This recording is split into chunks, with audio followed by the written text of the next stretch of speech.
2024च्या लोकसभा सार्वत्रिक निवडणुकीच्या 5व्या टप्प्यातील मतदानाला ठाणे जिल्ह्यातील सर्वच लोकसभा मतदारसंघात सोमवारी सकाळी 7 वाजल्यापासून मोठ्या उत्साहात सुरुवात झाली असल्याचे चित्र जिल्ह्यातील सर्वच मतदान केंद्रांवर दिसून आले।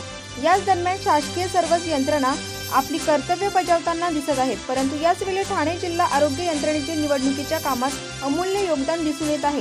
जिल्ह्यातील सर्वच मतदार केंद्रावर जिल्हा आरोग्य यंत्रणेचे कर्मचारी आपले कर्तव्य बजावत असताना दिसून येत आहेत।